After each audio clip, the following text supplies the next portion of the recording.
출애굽기 29장의 말씀으로 함께 말씀을 상고하겠습니다. 여기 1절부터 37절까지는 아론과 그 아들들의 이 제사장직 위임식에 대해서 각종 규례들이 구체적이고 자세하게 기록이 되어 있습니다.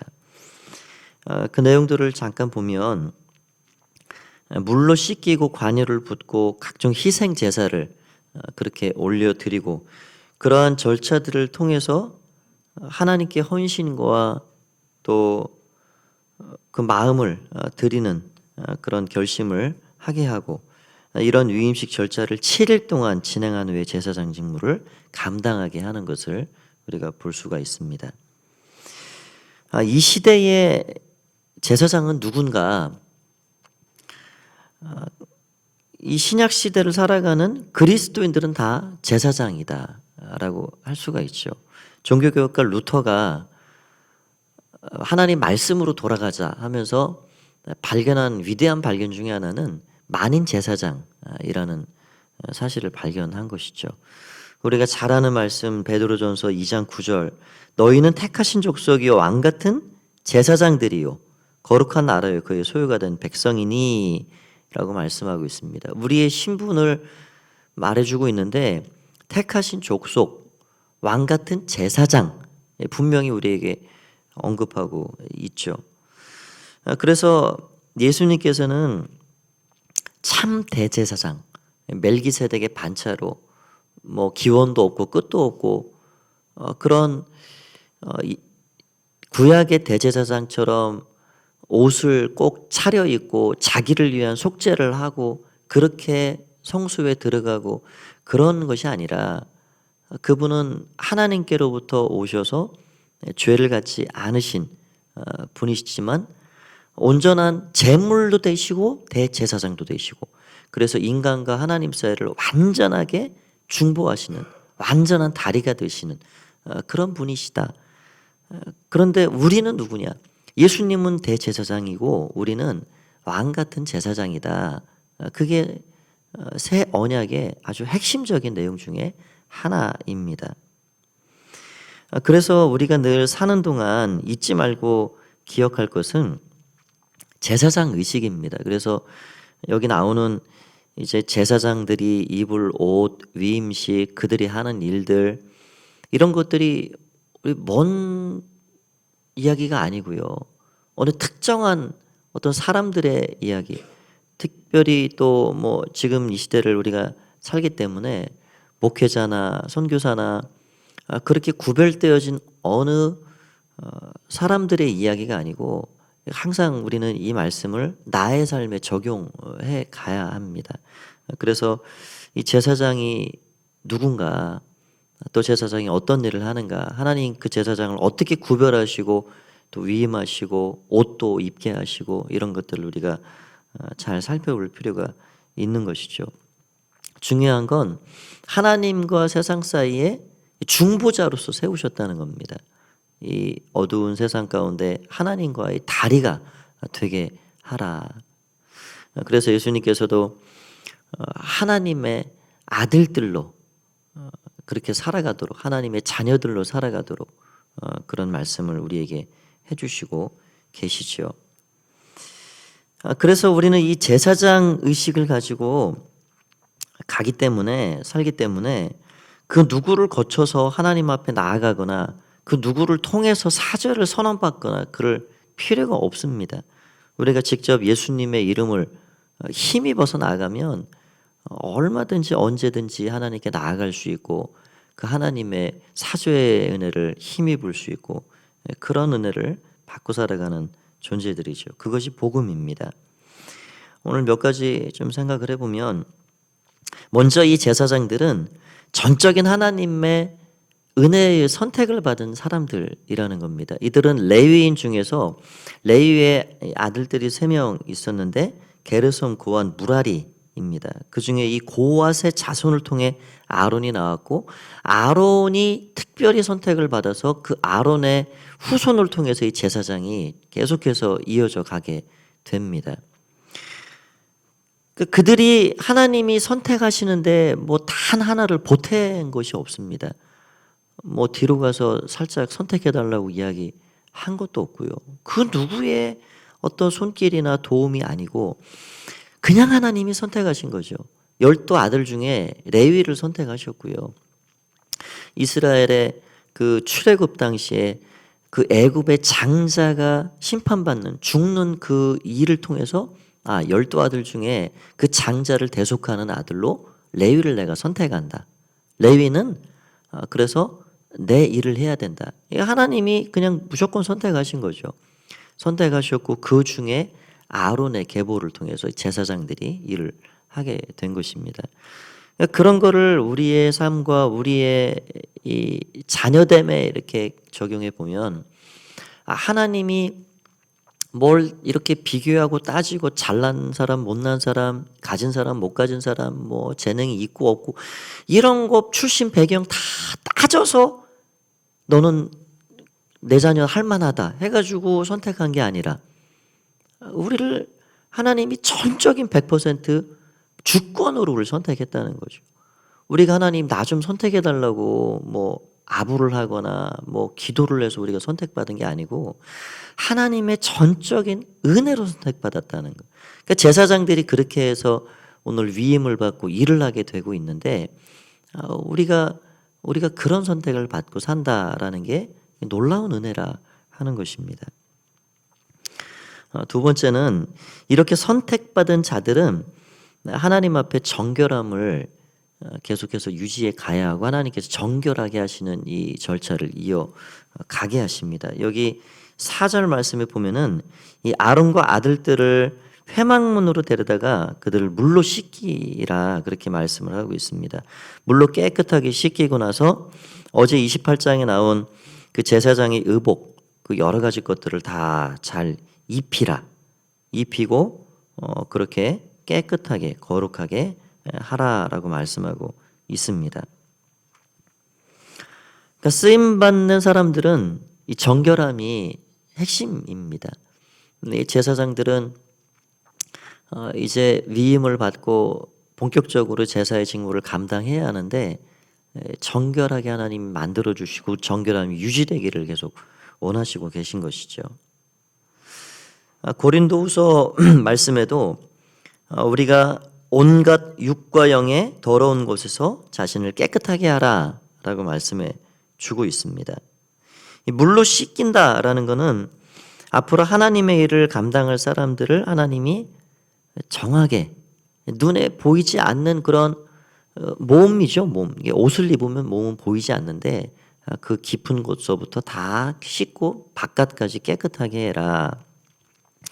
제가 지나온 교회 중에 어떤 집사님이 그것 때문에 계속 그 몇 번 저하고 이제 상담도 하고 늘 참 마음이 이렇게 무거운 것 중에 하나가 그 딸이 하나 있는 딸 사위가 그렇게 씻질 않는다는 거예요. 근데 그냥 안 씻는다 그 정도가 아니고요. 병적인 어떤 증세로 볼 정도로 아예 거의 안 씻는답니다. 그냥 기껏 뭐라고 잔소리하면은 손 발 조금 씻고 뭐 옷을 갈아입거나 씻거나 이제 그러질 않는다는 거예요. 그러니까 이 부부 관계가 될 수가 없는 지경이고 그냥 냄새가 진동을 하고 그러니까 본인이 그거를 모르지는 않는데 못 씻는 겁니다. 안 씻고 못 씻는 거죠. 그런 사람이 또 한 명 있었던 걸 이제 제가 이렇게 기억을 합니다. 그러니까 이것도 정상은 아니죠. 정상적인 건 아닙니다. 그러니까 우리가 사람답게 산다는 것이 뭐 여러 가지 면에서 봐야 하지만 악한 영의 어떤 그 나타나는 증세 중에 하나는 악한 영에 사로잡히든지 영향을 깊게 받든지 잠을 재우지 않고 씻지 않게 하고 그런 증세들이 있습니다. 여러 증세들이 있죠. 막 남에게 그냥 막 욕하고 막 감정을 분노를 조절하지 못하고 혼자 막 이야기를 하고 그 악한 영에 이렇게 사로잡히면 그 나타나는 증세들이 있는데 그 중에 하나가 청결하지 못하다는 것 중에 하나도 들어 있어요. 그러니까 아주 불결하게 이렇게 살아가는 거죠. 그래서 우리가 하나님이 거룩하신 분이죠. 내가 거룩하니 너희도 거룩하라. 우리가 이제 레위기 가면은 우리가 어떻게 거룩하게 살아갈 것인가에 대해서 말씀을 주고 계신데, 지금 하나님 앞에 쓰임 받는 제사장들을 하나님은 특별히 더 구별되게 깨끗하게 해라, 거룩하게 해라. 그게 몸을 비롯해서 우리는 아까 고린도서 말씀처럼 육과 영의 온갖 더러운 곳에서 우리를 깨끗하게 하자. 그러니까 우리는 우리의 내면, 보이지 않는 우리의 영혼, 이런 것까지도 깨끗하게 하나님 앞에 만들어가고 세워가라라는 말씀을 우리가 기억해야 할 것입니다. 이렇게 이제 깨끗하게 만든 다음에 여기 보니까는 관유를 붓습니다. 7절에 보니까 관유를 가져다가 그의 머리에 바르라. 그리고 여러 가지 그렇게 또 말씀을 하십니다. 이 관유는 지금으로 말하면 성령의 기름 부으심이라 말할 수가 있습니다. 아무리 몸을 깨끗하게 씻고 깨끗한 옷을 입고 해도 사람이 자기의 의지를 가지고 그 의지만으로 그 정결함을 유지하고 깨끗하고 거룩하게 살아갈 수가 없습니다. 이 관유를 부으라 하는 것은 성령의 은혜와 능력을 통해서 그 거룩함과 깨끗함을 이어나가라라는 말씀으로 우리가 생각해 볼 수가 있죠. 이러한 절차들, 어떻게 말하면 좀 복잡하고 그런 까다로운 절차들을 통해서 그들은 위임을 받고 그렇게 제사장 직분을 감당하게 됩니다. 하나님의 종으로 하나님 앞에 쓰임 받는다는 것은 그렇게 급하고 빠르게 그렇게 되어지는 일은 아니에요. 반드시 거쳐야 할 절차가 있습니다. 하나님께서 말씀하시는 그 일들에 대해서 희생의 제사를 드리고 헌신을 다짐하고 그런 것들을 각오하면서 하나님 앞에 준비된 자가 하나님 앞에 쓰임 받을 수가 있다는 것이죠.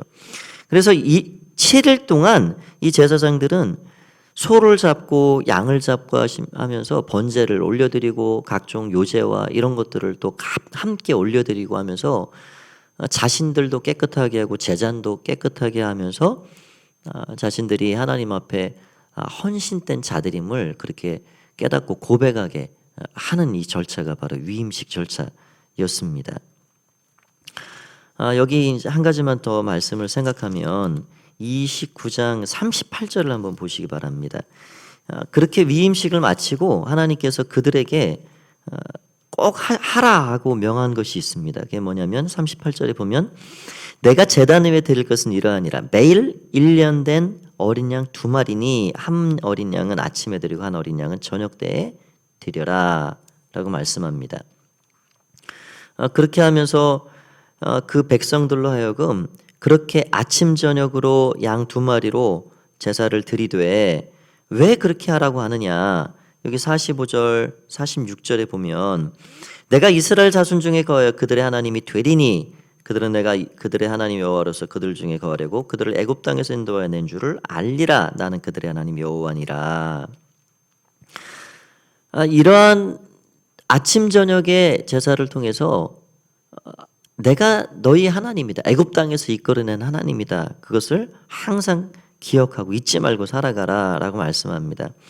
하나님께서는 이스라엘 백성들이 믿음 안에 말씀 안에 그 언약 안에 거하여 살아갈 수 있는 다양한 장치들을 마련해 주셨는데 오늘 읽은 이 말씀은 아침 저녁 드리는 이 제사는 민수기 28장에 자세하게 나오는데 상번제라 그렇게 말합니다. 상번제. 이건 날마다 드리는 제사예요. 그러니까 우리 믿음의 사람들에게 삶의 주기는 뭐냐? 삶의 주기는 1년도 아니고 일주일도 아니고 10년도 아니고 하루입니다. 하루. 그거를 예수님께서 우리에게 말씀해 주셨죠. 내일 일을 가지고 미리 염려하지 마라. 그거는 어리석은 일이다. 내일이 나에게 올지 안 올지도 우리는 알지 못하고 살아가는데 내일 염려는 내일이 염려하게 하고 오늘 하루가 족하다. 오늘 이 하루 하나님 앞에 내가 감사를 고백하고 하나님이 주시는 그 은혜를 힘입어 살고 주님과 동행하고 하루만 생각하고 이 하루 충실하게 살아가라. 그래 말씀해 주고 있는 거죠. 이게 지금 상번제는 뭐냐? 아침에 눈을 뜨면 걱정하고 염려하고 푸념하고 한숨 내쉬고 그렇게 하루를 시작하지 말고 아침에 어린 양 잡아서 하나님 오늘도 연약하고 죄 있는 내 인생을 하나님이 받아주십시오. 이렇게 어린 양이 속죄를 하듯이 나를 깨끗하게 씻어주십시오. 그렇게 하루를 시작하고 또 저녁 때 양을 잡아드리면서 하루 동안 내가 부지부실간 말로 지은 죄 생각으로 지은 죄 다 용서해 주시고 감사로 이 하루를 마무리합니다. 그러면서 이 제사장들이 백성들의 그런 마음과 삶을 대변해서 날마다 그렇게 번제를 드리는 거예요. 그러니까 제단의 불은 항상 꺼질 수가 없습니다. 아침에 드리고 저녁 때 드리고 그게 하나님 주신 상번제의 원리입니다. 그렇게 하루에 이 시간을 우리에게 주시면서 날마다 하나님 기억하고 살도록 하셨습니다. 이 광야를 살아가면서 그들이 먹은 만나가 그런 원리죠. 아침마다 그 만나 거두러 가야죠. 그 거둔 거 가지고 이틀 3일을 먹지 못합니다. 여러분 우리가 이 새벽 시간에 이렇게 주님의 전에 나와서 하루를 기도하고 말씀으로 시작하는 건 너무 귀한 일입니다. 우리가 빵을 하나 사서 먹더라도 이게 어제 구운 빵, 이틀 전에 구워놓은 빵하고 지금 막 신선하게 우리의 코를 자극하게 향기롭게 갓 구워낸 빵하고는 맛 자체가 다르죠. 이게 어제 받은 말씀, 지난주에 받은 말씀으로 오늘도 살 수 있고 그렇게 하면 너무 좋죠. 그런데 어제 먹은 빵과 밥이 우리의 위 안에 계속 머물러 있지 않습니다. 오늘도 여전히 내일도 여전히 갓 구워낸 신선한 빵을 우리가 아침마다 먹고 양식을 삼듯이 그 하나님이 주시는 아침의 은혜, 하루의 은혜 그게 우리 가운데 필요한 거죠. 그래서 이 아침의 시간을 이렇게 몸은 피곤하더라도 우리의 영혼이 하나님이 주시는 그 아침마다 주시는 그 신선한 은혜가 이 시간에 있다. 그건 너무 귀한 시간입니다. 그래서 하나님께 하루를 맡기고 위탁하고 살아갈 수가 있는 것이죠. 그렇게 하루를 살아갈 수 있도록 장치를 주셨고 그것이 상번제이고요. 하나님은 또 7일 동안의 안식일을 주셨습니다. 7일 동안의 안식일은 내 앞에 와라. 쉬어라. 또 한 달 동안의 월삭을 주셨습니다. 또 1년 동안의 무교절, 또 맥주절, 수장절 우리가 이미 봤죠. 3번은 꼭 내 앞에 와라. 그러니까 하나님은 이 말씀 주신 것대로 우리가 따라 살아가면은 순종하고 살아가면은 항상 믿음 안에 거하여 살 수가 있도록 그 장치들을 주셨다는 거예요. 날마다 드리는 상번제와 안식일과 월삭과 무교절과 맥주절과 수장절과 이런 절기들을 우리에게 다 허락해 주셨다는 거죠. 그러니까 이 백성들이 이런 하나님이 주시는 율례를 잘 지켜 살아가기만 하면 믿음의 길에서 벗어나 살아가는 것 자체가 어려운 일이에요. 근데 그거를 지키지 않았다는 거죠. 안식일도 안 지키고 월삭도 안 지키고 절기도 안 지키고 그렇게 하니까 점점 믿음의 길에서 멀어지고 율법에서 멀어지고 이제 그런 삶을 살아가게 되는 것을 보게 됩니다. 오늘 하루의 삶도 늘 우리는 신선한 빵이 우리의 삶에 필요하듯이 그 하나님이 주시는 순간순간 베푸시는 이 상번제와 같이 우리 삶에 주시는 은혜가 필요합니다. 늘 그 은혜를 힘입고 감사로 눈을 떠서 고백하고 시작하고 감사로 이 하루를 마무리하고 그런 하나님의 은혜를 힘입어서 살아가는 복된 삶이 다 되시기를 말씀을 통해 간절히 축원드립니다. 기도하겠습니다. 하나님 아버지 은혜를 감사합니다. 오늘 제사장들이 어떻게 준비하여 그 마음을 드리고 그렇게 여러 절차들을 거쳐 위임을 받고 앞으로 쓰임 받는지 말씀을 생각해 보았습니다. 주님, 우리가 제사장이고 우리가 세상과 하나님 사이에 다리를 놓아야 할 그런 중보자로 선택되었고 우리에게 성령을 기름 부어 주셨고 우리를 그렇게 세상 중에 살아가도록 그렇게 세워주신 줄 믿습니다. 주님, 내가 제사장이라는 사실을, 왕같은 제사장이라는 사실을 잊지 않고 살게 하시되 갓 구워낸 빵을 우리 육신이 필요로 하듯이 날마다 베푸시는 은혜, 그 은혜가 우리의 영혼을 살리고 우리가 살아갈 힘과 능력의 근원이 됨을 기억하고 그 영적인 은혜를 날마다 힘입어 살아가는 우리 모두가 될 수 있도록 축복하여 주시옵소서. 오늘도 기도하는 모든 시간 성령께서 이끌어 주시기를 간절히 바라고 원하올 때에 예수님의 이름으로 기도하옵나이다.